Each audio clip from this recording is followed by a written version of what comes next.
Миний мэдхийн дээрээс манай өвөө эмээ би л гэртээ боо гэж харж байгаа шүү дээ. Өөр газараас боо авч байгаа. Тэгээ манай өвөө эмээ чи яг гандангийн дэнжид энүүхэн зуурталт нь амьдарч байсан. Тэгэл ерөөсөө гандангаас яалагэл боо очроод идэ будаага цэцдэг. Одоо манай ээж ч гэсэн надад тэдэн бав шүү. Тэгэл одоо нөгөө хүүхдүүд нэг юм даадаг штэ ээжтэй. Би боо идэх.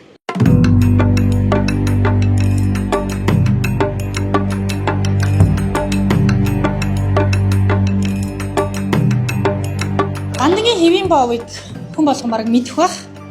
За яг үйлдвэр дээр нь бид ирээд байна. Хэвийн боовныхаа гурилыг энэ дээр ингээд жинэлдэг юм байна. Нэг хэвийн боовонд ер нь ойролцоогоор хэдэн грамм гэж тааруулж байж 470. Өдөрт 1 тонн гурилаар хэвийн боов хийдэг гэж тэгж штэ. Ойролцоогоор 1 тонн гурилаас хэдэн ширхэг хэвийн боов авдаг байна. 3000.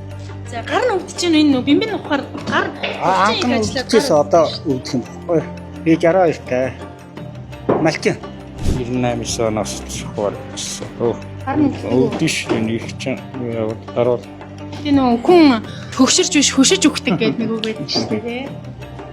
Тэр үгтэй та санал нийлэх үү? нийт жоохон зүгээр шүү.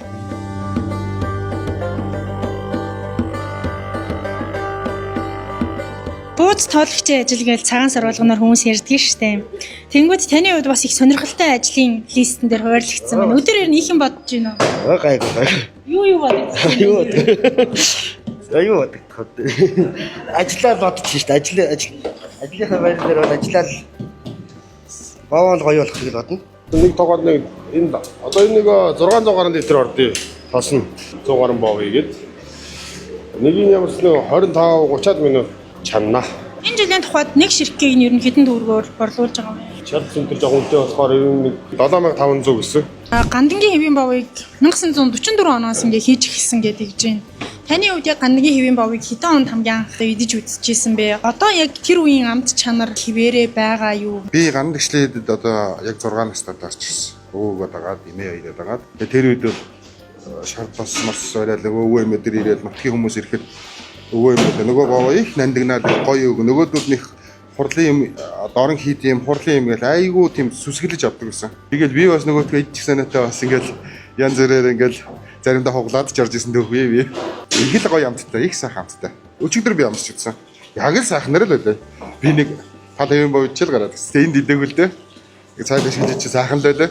За хоёулаа энэ гандангийн хэвийн боовыг амсаад үзье. За тэгээ намайг бас жоохон махад хөгжүүлэн ярьж байгааг би сонсч байсан.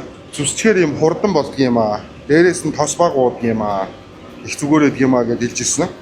Тэр үед бол нөгөө бас нэг өгөн лам тэр дэми баха энэ ингээд зүсэхгүй байж байвал их удаан хатдаг юм аа. Хөгжүүлэн хоорондоо хуучилж байгааг би сонсч байсан.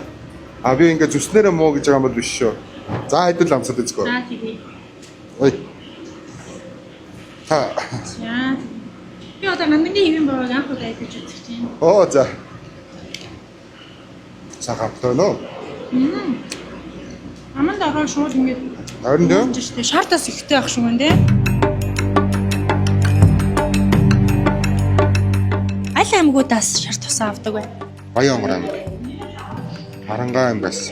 Тэгээд энэ ганданд өгдөг тодорхой хүмүүс байдаг юм шиг үлээ. Ер нь ингээд харангуут дандаа эрэгтэй хүн ажиллаж байна. Энэ ер нь эртнээсээ тогтсон уламжлалсан юм байна уу? Ягаад юм байд юм бэ? Би наадч нэрэ бодож үзэж байгаа юм бол гэхдээ дандаа л ах нар ажиллаж байсан. Миний багын л ах нар ажиллаж байсан. Дээр ингээд хайраад гараад ирсэн хэвийн боовнуудыг ингээд тэгш хэмд өрөөд энэ тавцан дээр ингээд нэг өдөр болгож хөрөгдөг юм байна. Яг энд харагдж байгаа нэг хайрцагтаа бол 25 ширхгийг хийгээд дэлгүүрлүгөө эндээс явуулдаг юм байна.